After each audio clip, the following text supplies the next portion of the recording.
کیا ہم نے کبھی کسی کا حوصلہ بڑھایا ہے؟ کیا آپ نے زندگی میں کبھی کسی کا حوصلہ بڑھایا ہے؟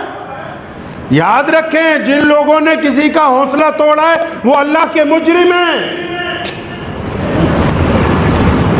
اور حوصلہ توڑنا یہ نہیں، یہ تو اب دنیا سمجھا رہی ہے کہ مسلمان مسلمانوں کا ساتھ دیں گے، اور اگر آپ ہندو ہیں تو ہندو کا ساتھ دیں گے، سکھ ہیں تو سکھ کا، یہ تو اب دنیا سمجھا رہی ہے۔ محمد الرسول اللہ صلی اللہ علیہ وسلم نے دنیا کو یہ پیغام دیا، اگر آپ نے کسی انسان کا حوصلہ توڑا، اگر آپ نے کسی انسان کی بے عزتی کی، اگر آپ کسی انسان کی عزت نیلام کرنا چاہتے، اگر آپ کسی انسان کے دل کو توڑتے، اگر آپ کسی انسان کو ناجائز تنگ کرتے ہیں، خواہ اس کا مذہب کوئی بھی ہو، اس کا رنگ کوئی بھی ہو، اس کی نسل کوئی بھی ہو، اگر آپ دوسرے انسان کو تکلیف پہنچاتے تو اپنے رب اور رسول کے مجرم ہیں آپ اللہ کے نزدیک۔ آپ نے کسی کا حوصلہ بڑھایا ہے کبھی؟ آپ نے کبھی کسی پریشان حال کو کہا ہے کہ میں تمہارے ساتھ ہوں، گھبراؤ نہیں؟ آج کل تو لوگ حوصلہ توڑنے کی بات کرتے ہیں۔ عزیز و اقارب، رشتہ دار، یار دوست یہ سمجھتے ہیں کہ فلاں آدمی آگے تو اس کو کس طرح پیچھے کیا جا سکتا ہے، لوگ سازشیں کرتے ہیں۔ لکھ لو دل کی تختی پر ایک بات، دل کی تختی پر ایک بات لکھ لیجئے۔ پیارے محمد صلی اللہ علیہ وسلم نے فرمایا جب تک میرا رب نہ چاہے، زندگی کا راز ہے یہ۔ محمد علیہ السلام نے فرمایا جب تک میرا رب نہ چاہے تو پوری دنیا کی طاقت مل کر بھی وہ آپ کو شکست نہیں دے سکتی۔ اگر اللہ چاہیں گے تو آپ کو شکست ہوگی، اللہ نہیں چاہیں گے تو آپ کو شکست نہیں ہو سکتی۔ اور اگر اللہ چاہے نا کہ آپ کو شکست کی فتح ہو جائے تو پوری دنیا زور لگا لے کہ آپ کو فتح یاب کرنا ہے تو کوئی فتح یاب کر نہیں سکتا ہے۔ مزاج زندگی کیسا ہے؟ عقیدہ اتنا کمزور ہے، اتنا عقیدہ کمزور ہے، کسی کی اولاد نہیں ہو رہی، بابوں کے پاس بھاگے جا رہے ہیں تعویذ لینے کے لیے، جی اولاد نہیں ہو رہی۔ اب وہ بابے جو ہیں آج کل ڈپلیکیٹ، ان کو تو چاہیے ہی ایسے بندے۔ آج کل جو ڈپلیکیٹ بابے جن کے اشتہار روز اخباروں میں آ رہے ہیں، ان کو تو ایسے ہی لوگوں کی ضرورت ہے نا جی۔ اگلا آتا ہے جناب کام نہیں چل رہا ساڈا، اولاد نہیں ہو رہی ساڈے، بھجے جاندے بابے کو جناب ساڈا کام نہیں چلتا، ساڈے اولاد نہیں ہو رہی۔ بابا بھی کہہ دیندا دیکھو ہوئے تہاڈے شریکیاں نے کچھ کیتا ہونا ہے۔ جاتے بھاگے بھاگے، کیوں؟ کیونکہ مایوس ہے نا یہ۔ جب کوئی بندہ مایوس ہوتا ہے کوئی بھی اس کو گمراہ کر سکتا ہے۔ یاد رکھو غلامی سے بڑی بیماری ہے مایوسی۔ غلام تو ایک بندہ کسی کا ہوتا ہے نا کہ کوئی کہتا ہے یہاں پہ کھڑا رہے، کوئی کہتا ہے اس کمرے میں ہی رہو، کوئی کہتا ہے کہ یہاں پر پہرا ہی دینا۔ وہ تو غلام کسی مالک کا ہے نا، لیکن اس کا دماغ آزاد ہے، وہ اپنے حکمران کے خلاف بھی دل میں سوچتا ہے۔ لیکن مایوسی تو غلامی سے بھی بدتر ہے، جب بندہ خود ہی طے کر لیتا کہ نہیں نہیں بس میں جیسا ہوں تو میری حالت خراب ہی رہنے والی۔ بس بھاگے بھاگے بابوں کے پاس جاتے، بابا جی اولاد نہیں ہو رہی، بابا جی کام نہیں چل رہا۔ بابا بھی دیکھ کے فوراً ایک کاغذ پہ 2-4 لکیریں مار کے کہتا ہے اوہ ہو تمہارے رشتہ داروں نے کالا جادو کر رکھا ہے، 15-20 ہزار کا سامان لگے گا، پھر مسئلہ حل ہوگا تمہارا۔ اب یہ جو بابے کے پاس جانے والے ہیں، کبھی رب رسول کی بھی سن لو۔ اللہ کریم نے بھی تو اس کا حل بتایا، محمد رسول اللہ صلی اللہ علیہ وسلم نے بھی تو حل بتایا۔ اول تو 90% وہ لوگ جن کے عقیدے کمزور ہیں، چاہے وہ مسلمان ہیں یا غیر مسلم، 90% جن کے عقیدے کمزور ہیں، بھاگے پھر رہے بابوں کے پاس اور کبھی اپنی حالت پر غور نہیں کیا۔ اولاد نہیں ہو رہی، کاروبار نہیں چل رہا، صحت نہیں درست، ارے یہ کسی نے جادو نہیں کر رکھا، یہ جو مال حرام کا کھا رہا ہے پہلے اس کو درست کرو۔ یہ جو بھائیوں کا حق مار رکھا ہے پہلے اس کی ادائیگی کرو۔ یہ جو بہن کی زمین نہیں تھی پہلے اس کی بات کرو۔ یہ جو صبح شام لوگوں کی چگلیاں کرتے پھرتے ہو پہلے اس سے توبہ کرو۔ یہ جو لوگوں پر بہتان لگاتے ہو، ناجائز الزام لگاتے ہو، جس سے تمہارا منہ گندگی سے بھرا ہوا ہے، پہلے اپنے منہ کو پاک کرو۔ یہ کیا ہو گیا کہ کسی نے جادو کر دیا؟ جادو نہیں، جو ذرائع آپ کھانے پینے پر استعمال کر رہے ہیں پہلے ان کی تسلی کر لو کہ یہ حلال کے ہیں یا حرام کے ہیں۔ اگر وہ حلال ذرائع سے کچھ کر رہا ہے، کھا پی رہا ہے، تب تو جادو ہو سکتا تھا۔ اگر اس کے اپنے ذرائع حرام کے ہیں تو حرام کے اوپر حرام کام نہیں ہوتا، وہ پہلے سے ہی حرام کام کر رہا ہے۔ جو بندہ پہلے سے ہی غلط کام میں لگا ہوا ہے۔ اسلام نے کہا، پیارے محمد صلی اللہ علیہ وسلم چاہتے ہیں کہ مسلمان جو ہیں دنیا کے تمام انسانوں کو حوصلہ دینے والے ہوں، ڈرانے والے نہ ہوں۔ یاد رکھو، وہ لوگ بھی جو اسلام کے نام پر دھندا کر رہے ہیں تعویذ گنڈوں کا، موت تو آنی ہے، رہنا یہاں کسی نے نہیں ہے۔ بنے پھر رہے ہو فلاں میاں صاحب، فلاں میاں صاحب، اشتہار دے کے غریبوں کی جیبوں پہ ڈاکہ ڈالتے ہو۔ مرنا سب نے، رہنا کسی نے نہیں۔ دنیا کی چوری کی ہوگی تو شاید دوسرے سے معاملہ قیامت والے دن حل ہو جائے، لے دے کے نیکیاں آگے پیچھے ہو جائیں۔ رب رسول کی تعلیمات میں ڈاکہ زنی کرو گے، بخشے نہیں جاؤ گے، اس کی پکڑ بڑی زبردست ہے۔ اپنے آپ کو مایوسیوں کے خول سے باہر نکالیں۔ پڑھائی میں دل نہیں لگتا، ارادہ کر لیں کہ میں تعلیم حاصل کرنے کے بعد دنیا میں نمبر 1 پہ آؤں گا تو اللہ چاہیں گے کہ آپ آگے آ جائیں۔ کاروبار نہیں چل رہا، لیکن یہ بات یاد رکھیں کہ دنیا میں شارٹ کٹ کچھ نہیں ہے، شارٹ کٹ نہیں ہے کچھ۔ محمد علیہ السلام نے 40 سال مکۃ المکرمہ میں گزارے اور آپ صلی اللہ علیہ وسلم کا کردار دنیا کے سامنے واضح ہوا۔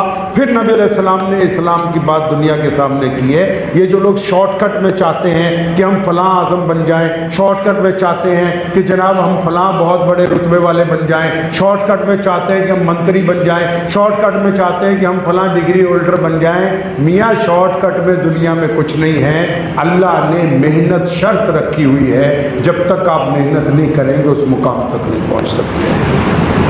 شارٹ کٹ میں تو دغا ہے، شارٹ کٹ میں تو بے ایمانی ہے، شارٹ کٹ میں تو دھوکہ ہے، شارٹ کٹ میں تو ٹھگی ہے، شارٹ کٹ میں جو لوگ آگے جانا چاہتے ہیں اس میں تو ملاوٹ ہے، اور ملاوٹ والی چیز تو کبھی خالص ہو نہیں سکتی، ملاوٹ والی چیز کبھی خالص نہیں ہو سکتی۔ آپ اپنے ذہن کو اس بات پہ آمادہ کر لیجئے کہ مایوسی کفر ہے، اللہ کو یہ پسند نہیں، اور یہ بات طے کر لیجئے کسی بندے کا غریب پیدا ہونا گناہ نہیں ہے، غریب مر جانا گناہ ہے۔ غریب پیدا ہونا گناہ نہیں، غریب مر جانا، کیونکہ ہاتھ پر ہاتھ دھرے آپ بیٹھے ہوئے ہیں، اللہ نے نہیں کہا کہ آپ ہاتھ پر ہاتھ دھرے بیٹھے رہیں۔ ایک تھا نا کوئی دیوانہ، تو وہ جنگل میں گیا تو ایک روز تو دیکھا ایک لومڑی ہے، اس کو پولیو ہوا ہے، اس کے دونوں پیر آگے کے خراب ہیں۔ تو دیکھ کے بڑا حیران ہوا کہ بھی لومڑی چل پھر نہیں سکتی تو یہ کھاتی پیتی کیسے ہوگی؟ تو وہاں درخت پر چڑھ کے بیٹھ گیا۔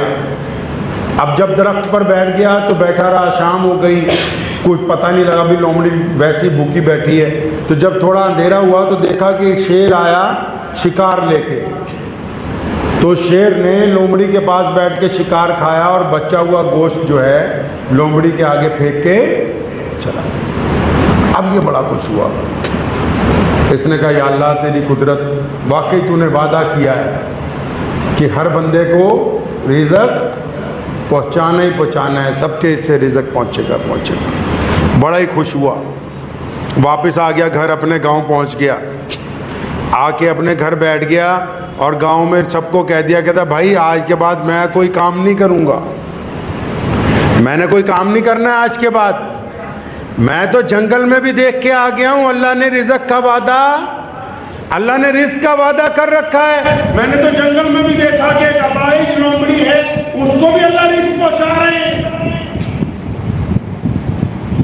اب بیٹھ گیا وہاں، ایک دن، 2 دن، 4 دن، 5 دن، تو کوئی اللہ والے گاؤں میں سے گزرے، تو گاؤں میں کیونکہ مشہور ہو گیا تھا کہ جو گھر پہ ہی بیٹھا ہوا، نکلتا ہی نہیں گھر سے، تو ان کو اللہ والوں کو بھی کسی نے کہا کہ حضرت ہمارے یہاں ایک بندہ ہے جنگل میں گیا تھا، ایسے ایسے اس نے لومڑی کو دیکھا تو وہ گھر پہ ہی بیٹھ گیا، اب کچھ کرتا کراتا نہیں ہے، فرمایا چلو مجھے اس کے پاس لے کے چلو۔ وہ اللہ والے اس کے پاس گئے، پوچھا بیٹا کیا ہوا، کیا دیکھا جنگل میں؟ کہا حضرت لومڑی دیکھی، اپاہج دیکھی، اور اس کو اللہ نے رزق پہنچانے کے لیے شیر کی ڈیوٹی لگا رکھی ہے، اب میں کہیں نہیں جاؤں گا، اللہ مجھے یہیں پر رزق پہنچاتے رہیں گے۔ اور فرمایا بیوقوف، اللہ تبارک و تعالیٰ نے تجھے لومڑی اور شیر اس لیے دکھائے تاکہ تو شیر بن، خود بھی کھا دوسروں کو بھی کھلا، خود بھی کھانا کھاؤ دوسروں کو بھی کھلاؤ، خود بھی ترقی حاصل کرو دوسروں کو بھی اٹھاؤ، خود بھی عزت دار بنو دوسروں کو بھی عزت دو، خود بھی اچھا بولو دوسروں سے بھی اچھا کہلواؤ، خود بھی محبت کرو دوسروں کو بھی محبت کا سبق پڑھاؤ۔ یہ تم نے سبق کہاں سے سیکھ لیا کہ ہم لومڑی کی طرح؟ نہیں نہیں، اللہ تبارک و تعالیٰ چاہتے ہیں کہ میرا بندہ رزق حلال کمانے والا ہو، خود بھی کھائے، میری دوسری مخلوق کو بھی کھلائے۔ اس بات کو ذہن نشین کر لیجئے کہ محمد رسول اللہ صلی اللہ علیہ وسلم کی یہ سنت ہے، انہوں نے مسلمانوں کو یہ بات سمجھائی، تبھی تو پوری دنیا میں اسلام کا کوئی مقابلہ نہیں، کوئی مقابلہ نہیں دین اسلام کا پوری کائنات کے اندر۔ محمد رسول اللہ نے یہ بات سمجھائی۔ ایک صحابی رسول صلی اللہ علیہ وسلم ہے، وہ آپ صلی اللہ علیہ وسلم کے پاس آئے اور انہوں نے آ کے کہا آپ کو پتہ ہے ہمارے پیارے پیغمبر کہیے صلی اللہ علیہ وسلم کا حکم ہے کہ جب کوئی مانگنے والا آئے خالی واپس نہیں جانا چاہیے، لیکن جب اپنا صحابی آیا، اپنا مرید آیا، اور وہ اپنا آیا جو آپ کے پیچھے نماز پڑھتا ہے اور اس نیت سے آیا کہ یا رسول اللہ گھر پہ کچھ نہیں ہے، کچھ دے دیجئے، پیارے پیغمبر صلی اللہ علیہ وسلم نے کہا تھا کیا ہے تمہارے پاس؟ فرمایا یا رسول اللہ کچھ بھی نہیں۔ فرمایا کچھ تو ہوگا؟ فرمایا کچھ بھی نہیں۔ فرمایا کوئی شے تو گھر پہ ہوگی؟ فرمایا بس یہ ایک چادر ہے جو کندھے پہ ہے۔ فرمایا لاؤ، اس چادر کو نیلام کیا گیا، چادر کو نیلام کر کے 2 دینار آئے، فرمایا 1 دینار کا کھانا خریدو گھر والوں کو کھلاؤ۔ 1 دینار سے کلاڑی خریدوائی، خود اپنے رحمت والے ہاتھوں سے نبی علیہ السلام نے اس میں دستی لگائی، فرمایا روزانہ جنگل سے لکڑیاں کاٹ کے لاؤ، بازار میں بیچو تاکہ خود بھی کھاؤ دوسروں کو بھی کھلاؤ۔ اپنی امت کو، اہل اسلام کو یہ نہیں کہا کہ تم دنیا کے سامنے ہاتھ پھیلاؤ گے، اہل اسلام کو کہا کہ تم کماؤ اور پھر خود بھی کھاؤ اور دوسروں کو بھی کھانا کھلاؤ۔ یاد رکھیں اس بات کو۔ بہت سارے لوگ جو ہیں وہ چاہتے ہیں کہ چندے کے ساتھ ہمارا گزارا ہو جائے۔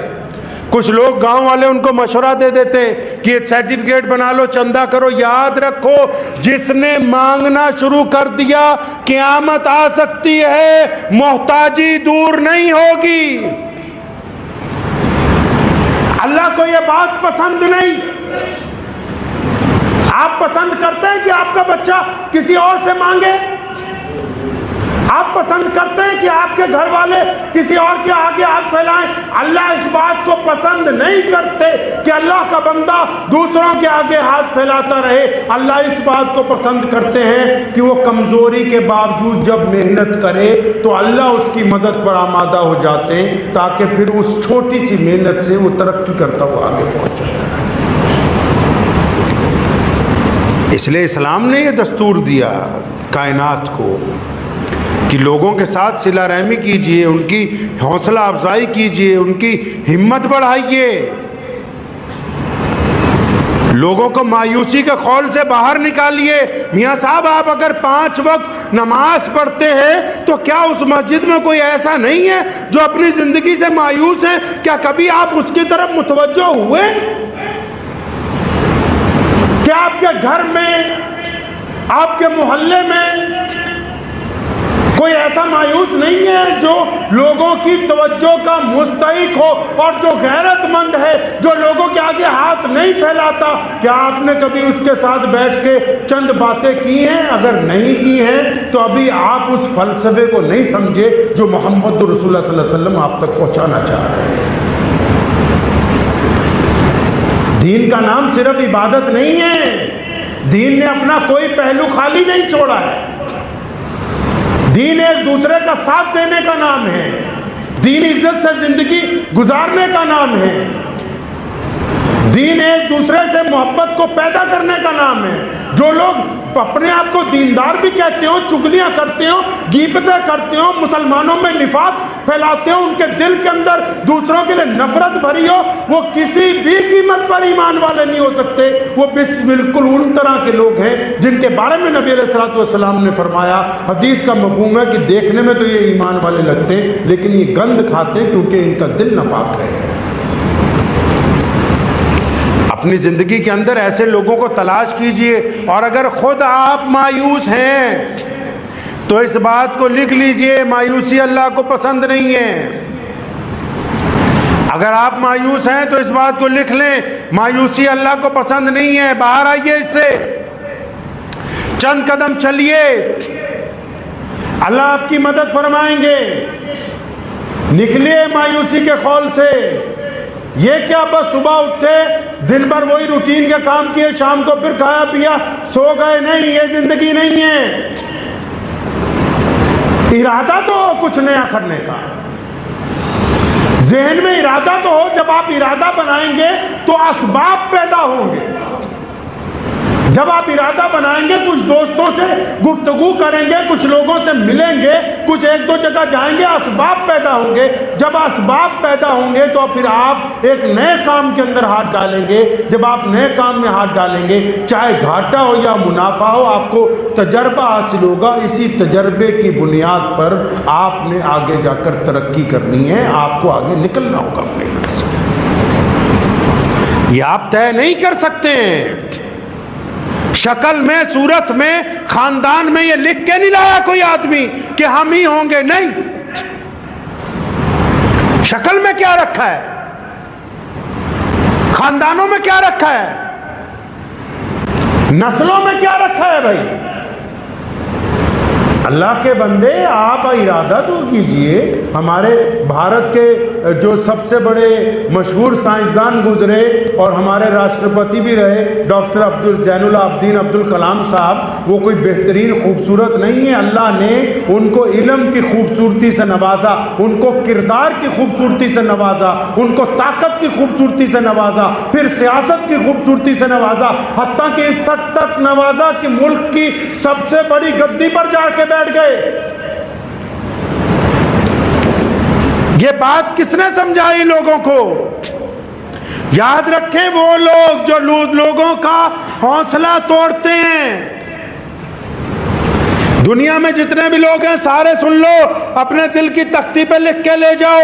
آپ چاہے جس مرضی مذہب سے تعلق رکھتے ہو، آپ اگر لوگوں کا حوصلہ توڑتے ہیں، آپ اگر لوگوں کو دھوکہ دیتے ہیں، آپ اگر لوگوں کی پیٹھ پیچھے برائی کرتے ہیں، آپ اگر لوگوں کے خلاف سازشیں کرتے ہیں، تو جس طرح نیکی چلتے چلتے آپ تک واپس آتی ہے، یہ آج جو لوگوں کو دھوکہ دے رہے ہو، آج جو لوگوں کے خلاف سازشیں کر رہے ہو، جس وقت تمہیں سب سے زیادہ مدد کی ضرورت ہوگی، یہ دھوکہ، یہ برائی اس وقت تمہیں واپس کر دی جائے گی جب اس وقت تم مدد کے طلبگار بنے ہوئے ہوگے۔